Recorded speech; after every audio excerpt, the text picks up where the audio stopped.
Coach, obviously a big bounce back performance today. They clinched the series. What'd you see from the lineup today?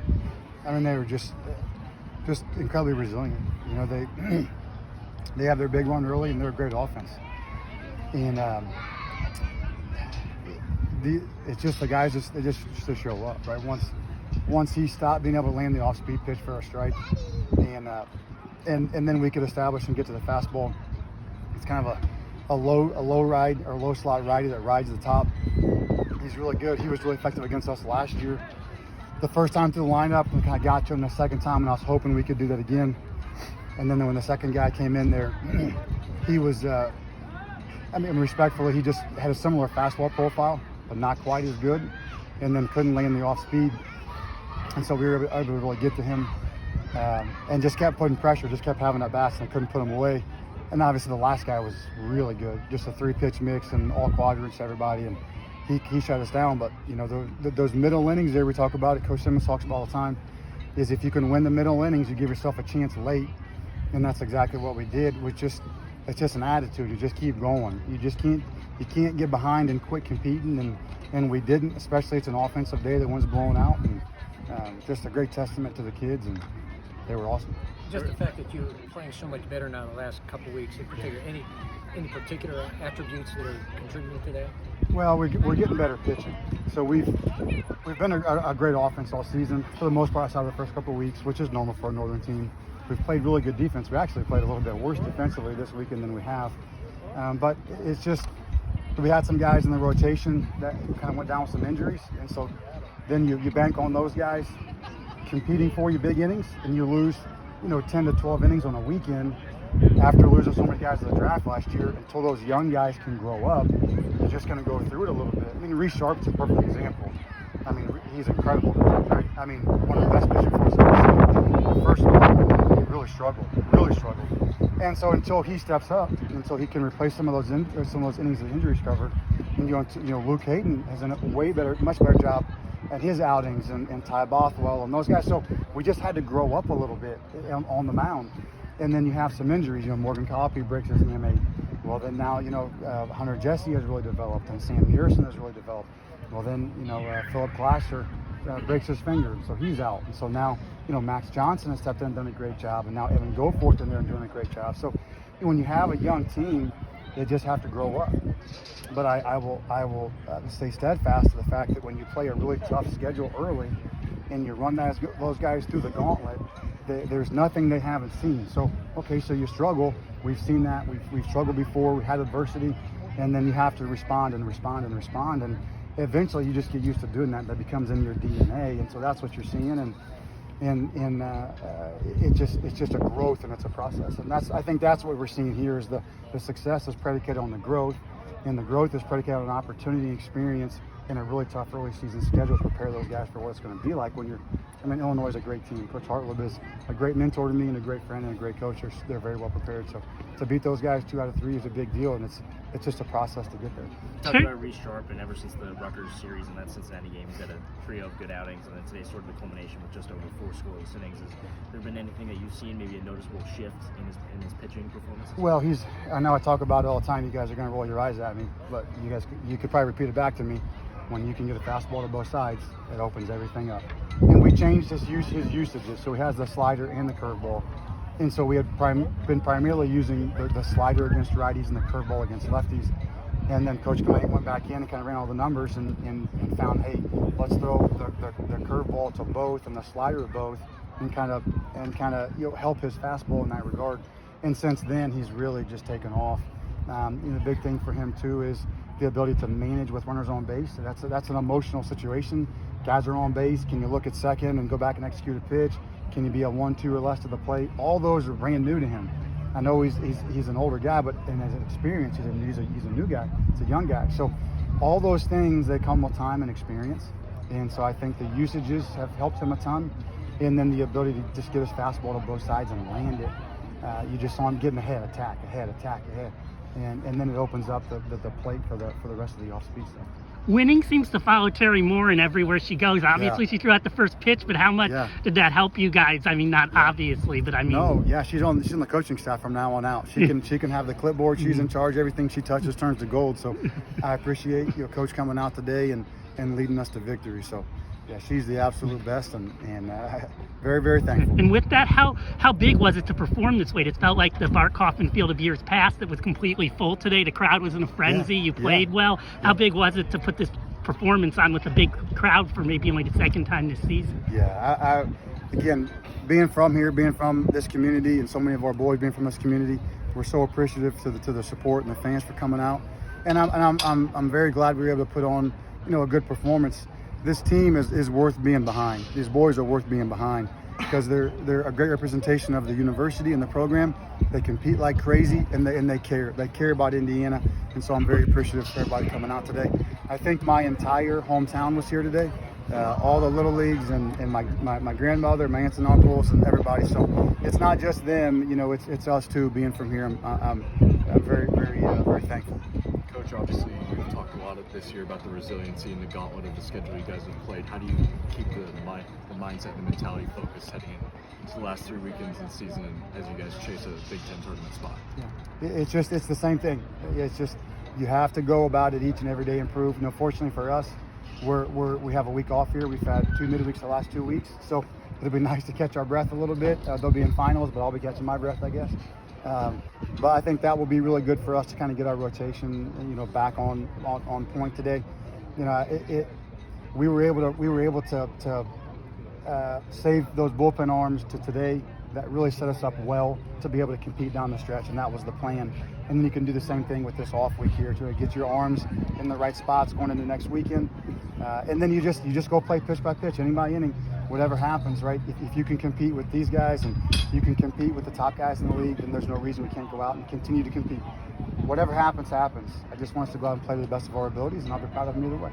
Josh and Carter, there's a lot of freshmen who are talented, but not a lot of freshmen can have this impact right away. What separates them maybe from other freshmen? They're just so tough. I mean, they're Indiana kids. They're from great communities, great families, great parents, and you're exactly right. The hardest thing, first of all, is the physicality of the level to play every single day. It just is exhausting. And the second thing is to deal with the ebbs and flows of the season. It just drains you emotionally, physically, mentally. And the thing that's different for them is they have the ability to move on past success, but most importantly, move on past failure. They just move on. And they're in that facility all the time. They're in there all day long. They're both good students. I'm not sure how, because they're always in there hitting and working and on the field hitting and working. But it just comes down to an attitude and a mentality and a toughness to just show up every day and just compete to the best of your abilities. That's what's special about that group of freshmen, but those two guys in particular, certainly. Can you talk about that freshman group as a whole? I mean, this weekend, obviously Josh on Monday, or game one, and then Carter in this game. Can you just talk about the group in general and how they've been pushing so far this season? Well, when we first came to Indiana, that was the plan was to go. It was really our first class that we could get, kind of recruit start to finish, and we wanted to allow those young guys to grow up and play on a successful team, right? On a successful team, but allow those guys to grow up. That's how you build a program for a generation, is to let young guys grow up. And so when you're able to recruit the DNA, right, the fabric, the ground level, you begin to know who the person is much more. Not just, he can run, or he's athletic, or he throws hard. Who is he? Or he's his family? What's the makeup? What's the character and the integrity of the person and the family? And so that's what you're seeing in that group. Is you're seeing the ability to go through the entire recruiting process. You're seeing great integrity, great character, and obviously physically talented. And successful people are successful in whatever they choose, whatever endeavor in their life that they choose. Business, baseball, Mount Fame is in education, great teachers, right? And they're just successful people, and they happen to be talented as well. So they are the bedrock foundation of the program, and I'm very excited for the current. I mean, they're playing great right now, obviously into the future. But I think it comes down to, finding the right people, the right DNA, people that make great decisions and great choices. Those kids come from great families, great communities, and then you put those guys in positions to be successful and support them, tell them you love them, encourage them when they go 0 for 4 or when they give up 7 runs or whatever it is. You just got to get back out there and do it again. I'm I'm very proud of those boys, and I'm proud of the coaches for going out and finding great kids as well. Can you go a little deeper on Carter? We've seen as the season's gone on, his power has kind of been shining a little bit as of late. So obviously he's got 13 home runs as of now. Can you just talk about Carter specifically? Yeah, so Carter obviously hit a bunch of homers last year. He's Mr. Baseball. Carter had some length to his swing. He's a big-time engine, right? So you talk about like a high floor, high ceiling, low ceiling. Think about the NFL draft right now. So Carter's a guy that has an incredibly high ceiling, right? But there was some length to his swing, and the velocity of the game was abrasive to him in the fall. He'll kill me if I tell you this, but I think his first 15 at bats in the fall, I think he struck out like 13 times. And I remember talking to him. I kind of pulled him off to the side after like the 11th in a row, whatever it was. And I said, does the game seem a little fast? He said, yeah, it seems like the ball's by me before I can even move. I said, okay, well, let's get to work and let's just kind of tighten it up a little bit. Let's tighten the move up a little bit. And his work with Coach Rutherford and in there on a really difficult drill set, you're seeing the power come because he does have such a large engine and the ceiling is so high. But what's happening is as he's tightening his swing up, he's getting a better feel for the speed of the game, and there's not as much drift in his body and as much length in the bat. And so now it's like, whereas before, earlier in the year, you could beat him in and you could beat him up, right? You could go hard in, you could go hard up and away, and he would get beat on both. Well, now that he's tightened that up and the move is a lot tighter, there's just no hole. So guys are still trying to go in, they're trying to go up, and he's like, yeah, that's my sweet spot now. And it's like, okay, well, we'll spin him. And he's like, well, I actually have great eyes. I don't want to span the zone, and I'll hit the ball the other way. And so what you find now is there's not a hole. It's hard to get to him. And that's kind of been a progression over the course of the year, and I mean a testament to Carter. Great athlete, really smart, really tough, and he hasn't allowed. You look at the first month, he's sitting like at 140, right? And I'm getting like people are coming to me like, why are you playing Carter every day? It's like because I believe in that kid. I believe in his ability. I believe in his work ethic. You don't see the work behind the scenes, not you guys, but in general, you don't see what's behind the scenes. I believe in him. He's going to figure it out. It's going to take some time, but he'll figure it out. And when he does, you better watch out because he's one of the best freshmen in the country. And that's what you're seeing on full display. Take two more. Team, I believe, up to that fifth inning had 2 hits, and then leading into that big 8th inning. Was there anything as a coach that you were saying to the players leading up to that, during it, and was there anything that you heard as a coach? That players talking amongst themselves. Yeah, no, again, so those guys that have I call it Z-break, what's like the ball rides to the top of the zone, right? So he's throwing that pitch intentionally, and so you saw us swing through those pitches, and so you have to do one of two things. You have to do two things really. One, you have to pull him under your elbows, like. He has to be predominantly more like to your thigh for it to be a strike. And then I'm telling those guys, you have to think like a line drive off of his belt, like a line drive off of his knees. You have to, don't change your swing, but change your mindset. And your eyes, obviously the most important thing as a hitter, your eyes dictate your swing. So you have to use your eyes and your mentality to pull the ball down. And then it was like, and I didn't do it, those guys did it, but that's what we were talking about. And it's like, bang. And the guy comes back in, he's like, hey, just hit it out of his belt. Bang, bang, bang. Before you know it, you're chasing because he's not landing the off-speed pitch, and now you hit the fastball, and kind of got away from it. So that's what we were talking about in the dugout, and that was their adjustment to it. You know it going in, but until you see it in live action, you just don't. You have to see it once, and then you can usually make adjustments from there. I'll take both of them. It's fine. Riding this Big Ten momentum, what do you've won against Nebraska and now against Illinois. What are you telling your group going into Michigan, who are in the middle of the pack in the Big Ten, and in past years have been that team in the Big Ten? Yeah, they just tell them the same thing I told them when we lost 5 in a row. Right? You don't change your message because you're winning. You tell them you're proud of them because they're competing like crazy. You tell them you love them because they're playing as hard as they can. If they're winning or losing, as long as they're doing the best they can, as long as they're following the plan. If you win, you win. If you lose, you lose. So you don't change the way that you coach if things aren't going your way. You don't change the way that you coach if they are going your way. You just keep doing the same thing over and over and over.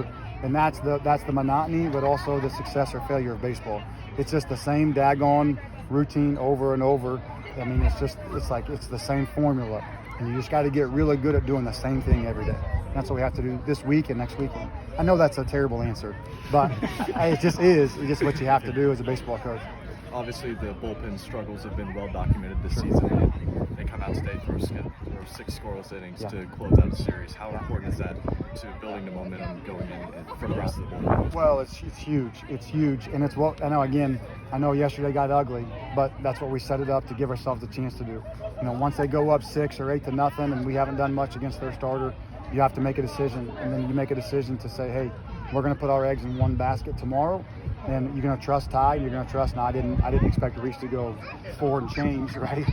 Shut out baseball, but he did bag on it. So you put yourself in a position. The reality is, we still had Luke Hayden, who I have a lot of trust in. We still had Grant Horterfield, I have a lot of faith in.